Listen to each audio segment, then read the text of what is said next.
Eu sou o maestro Roberto Farias, docente de pós-graduação e regência da Alfa Cursos. O tema que passaremos a tratar é a musicologia. Musicologia talvez seja um assunto que grande parte dos músicos, instrumentistas ou cantores não deem tanta importância ou não julguem tão necessária as suas atividades como intérpretes. É possível que um significativo número de regentes, até já com uma carreira consolidada, mantenham-se distanciados desse tema. Imagina-se, no entanto, que a origem desse distanciamento talvez esteja lá no processo de formação musical individual de cada um, onde normalmente se colocam como objetivos essenciais a leitura musical e o desenvolvimento da técnica instrumental, o que poderia ser traduzido como muitos pensam, o ato de ler bem e tocar bem. Entre uma classe de instrumentistas, muito embora atualmente em menor escala, existe a dificuldade em ver como algo importante aspectos relacionados a fundamentos de harmonia, contraponto, análise, formas musicais, etc. O que faz com que muitos ainda se limitem a tocar unicamente as notas. Em certos conglomerados instrumentais e também vocais, é possível que haja uma certa aversão ao regente que, antes de iniciar o ensaio de uma obra nova, se propõe a discorrer sobre aspectos que se referem à análise, seja formal, melódica, harmônica ou estrutural. Na maioria das vezes, o conceito do bom regente é aquele que já sai movendo os braços, ou popularmente fazer a coisa acontecer, muito embora atento às notas e ritmos errados, problemas de afinação, dinâmica e outros rudimentos. Podemos lembrar de alguns episódios que claramente demonstram algumas dessas características. Um deles, presenciado e vivenciado por mim há algumas décadas, em que um instrumentista, atraído pelo convidativo título A Arte de Tocar Saxofone, livro que havia adquirido fazia pouco tempo, tratou logo de tentar desvencilhar-se da sua rica aquisição, diante da frustração de tal compêndio não trazer nada, segundo ele, de muito aproveitável, ou seja, muito texto escrito e pouca coisa para tocar. Talvez esse pretenso saxofonista julgasse ser aquele um método de saxofone um pouco mais sofisticado do que aqueles tradicionais que conhecia. Há um outro caso também em que um músico instrumentista, num grau já avançado, diante da necessidade de executar uma obra solo na sua prova de final de ano, numa conceituada instituição de ensino musical, procurou-me para que em algum momento passasse a peça com ele. Marcamos dia, local e horário e nos encontramos, e chegado o momento, ao acomodar-se, esse músico foi logo tratando de cumprir o ritual que é o de montar o instrumento, estante, partitura, etc. Porém, surpreendeu-se quando eu disse que não havia necessidade de montar o instrumento. Diante disso, insistiu em lembrar-me de que o que desejava é que eu passasse a peça com ele.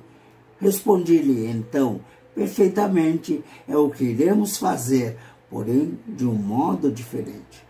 Propus que tomássemos a partitura, não parte, isso por ser uma peça solo desacompanhado, e iniciamos um trabalho de análise.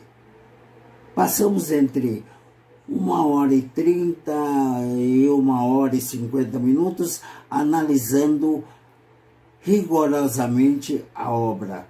Qual não foi a sua surpresa ao terminarmos, quando eu lhe disse: muito bem, vá para casa, estude e vá fazer a prova.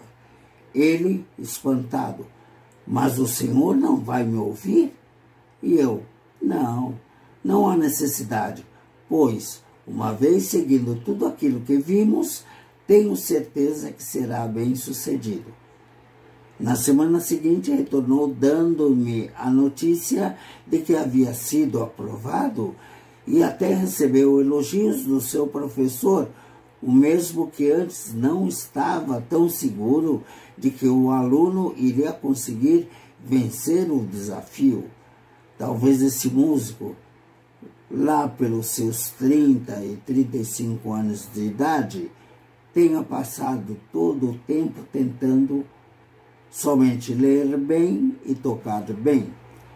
É possível que em grande parte do nosso trabalho de musicologia tenhamos muito pouco contato com aquilo que muitos julgam ser música, simplesmente notas escritas, ou seja, aqueles que se limitam à leitura e execução de uma partitura, por mais correta que possa parecer, sem se ater a todos os aspectos envolvidos nessa execução, seja do ponto de vista teórico, técnico, interpretativo, histórico, social e filosófico. No entanto, ao adentrarmos o universo da musicologia, é muita pretensão querermos criar algo novo, sem considerarmos tudo ou parte do que já foi e tem sido construído nessa seara já há um longo tempo. Percebemos que ainda hoje, por uma grande parte dos intérpretes, sobretudo instrumentistas de grandes formações instrumentais, há uma certa dose de preconceito quanto ao ofício do musicólogo e mais declaradamente do crítico musical ou crítico de arte. Nem sempre o pensamento ou opinião desses profissionais é adequadamente assimilada e, quando não favorável ao intérprete, são esses acusados de nada entenderem de música ou até tomados como músicos frustrados. Lamentavelmente, é a dura realidade. O curso de pós-graduação nos dá a oportunidade de revermos certos conceitos ou conceitos equivocados, quando se tem a sensação de que a musicologia, algo que talvez antes pudesse ser visto por alguns como o ato de cumprir tabela, ser entendida apenas como um item a mais na grade curricular. Tal como nos cursos de formação musical em nível técnico, acaba sendo encarada a história da música e, em nível superior, a história da arte. Numa certa medida, a musicologia passa a ser o centro das nossas principais discussões, essas que nos levam à compreensão consciente de tudo que realizamos como intérpretes, criadores e também historiadores, pois, ao fazermos música, achamos-nos envolvidos com o universo da ciência, filosofia, história, sociologia, psicologia, política e também economia. A musicologia nos permite abordar todos aqueles saberes que as demais disciplinas explicitamente não abrangem. Então, sigamos em frente com disciplina e determinação.